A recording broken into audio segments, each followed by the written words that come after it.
Untuk pertama kalinya, pemerintah kota Shanghai, Tiongkok mulai memberikan vaksin COVID-19 hirup kepada warganya. Vaksin hirup ini diberikan secara gratis sebagai vaksin booster untuk warga Shanghai. Vaksin hirup ini dipercaya dapat memberikan rasa aman bagi warga yang tidak suka atau takut akan vaksin secara disuntik. Vaksin ini juga dapat membantu memperluas jangkauan vaksin ke negara-negara lainnya karena lebih mudah diberikannya. Regulator di Tiongkok sejauh ini menyetujui vaksin hirup ini untuk digunakan sebagai booster sejak September lalu. Vaksin jenis ini dikembangkan perusahaan biofarmasi CanSino Biologic.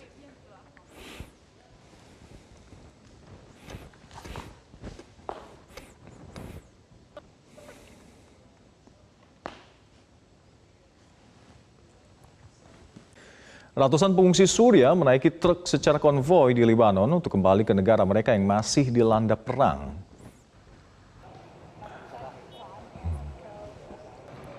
Pemirsa, Rusia menggelar latihan militer yang memfokuskan pada pasukan strategis nuklirnya pada hari Rabu waktu setempat. Dan latihan militer ini digelar di tengah meningkatnya ketegangan dengan Barat yang dituding oleh Rusia sebagai operasi militer khusus di Ukraina. Latihan militer kali ini dipantau langsung oleh Presiden Rusia Vladimir Putin. Menteri Pertahanan Rusia Sergei Shoigu melaporkan kepada Putin bahwa latihan militer kali ini dimaksudkan untuk mensimulasikan serangan nuklir besar-besaran oleh Rusia sebagai serangan balasan. Latihan kali ini melibatkan uji tembak rudal balistik antar benua YARS.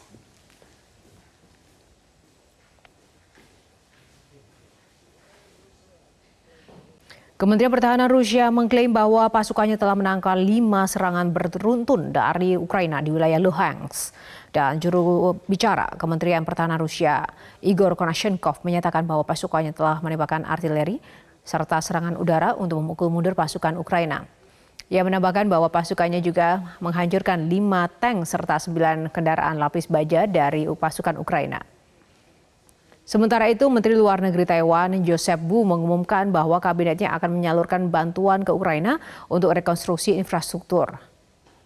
Dan bantuan yang diberikan oleh Taiwan kepada Ukraina sebesar 56 juta dolar AS untuk berbagai rekonstruksi infrastruktur di tengah invasi Rusia ke Ukraina.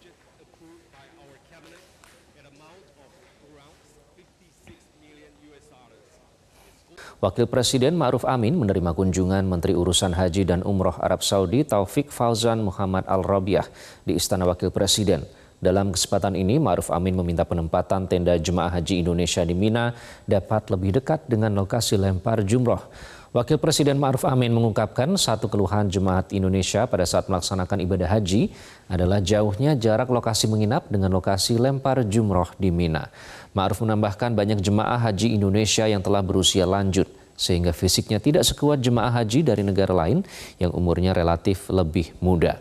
Menanggapi permintaan Wakil Presiden, Menteri Urusan Haji dan Umroh Taufik Fauzan berjanji untuk segera menindaklanjutinya. Yang pertama, masih dari Jawa Tengah, pemirsa, kali ini di Kabupaten Purbalingga, puluhan warga di wilayah terdampak tanah bergerak nekat masuk rumah untuk menyelamatkan barang berharga. Meski kondisi di lokasi masih rawan terjadi pergerakan tanah. Menggunakan mobil bak terbuka dan sepeda motor, puluhan warga Desa Siwarak, Kecamatan Karangreja, Purbalingga, Jawa Tengah, kembali memasuki rumah mereka yang sempat ditinggal mengungsi karena lingkungan rumah mereka terdampak bencana tanah gerak. Puluhan warga nekat memasuki rumah mereka untuk mengambil barang-barang berharga karena takut hilang terbawa longsor. Akibat tanah bergerak, aliran listrik dan jaringan air bersih di lokasi rusak tertimbun longsor. Tidak hanya itu, tebing setinggi lebih dari 50 meter juga longsor hingga menutup seluruh akses jalan menuju kampung. Akibat peristiwa ini, BPBD Kabupaten Purbalingga mencatat 48 rumah terdampak, mulai dari kerusakan ringan hingga berat, dan 202 jiwa diungsikan ke 2 lokasi pengungsian. ya tapi yang punya rumah ini, Pak Slametnya ini, yang punya rumah. Ya.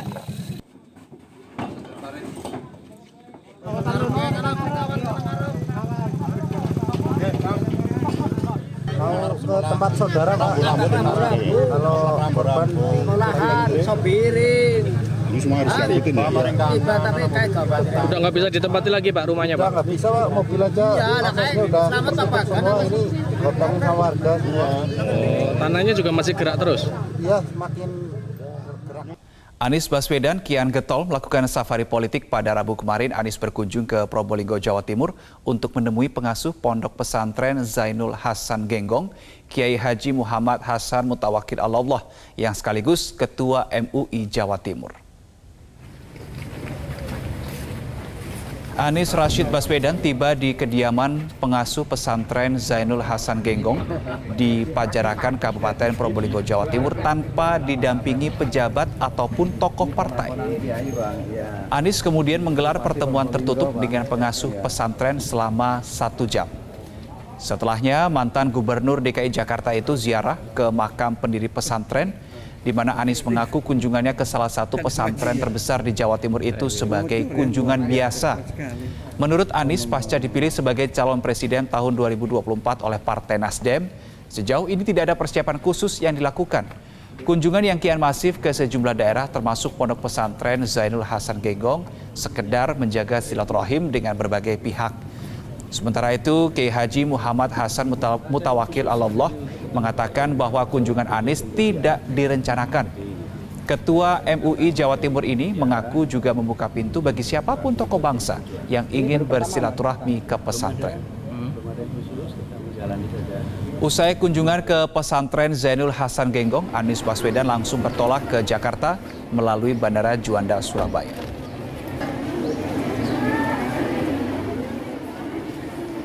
Partai Nasdem Sumatera Utara merapatkan barisan dalam konsolidasi bersama 33 DPD guna menghadapi pemilu 2024. Nasdem Sumut berkomitmen dan optimis menangkan Anies Baswedan dan penuhi target Nasdem Sumatera Utara juara. Sama-sama berdoa.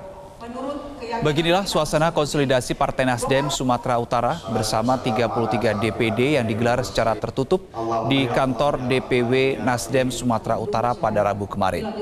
Para kader diminta merapatkan barisan dan menjaga persatuan Indonesia dalam menghadapi pemilu 2024 mendatang.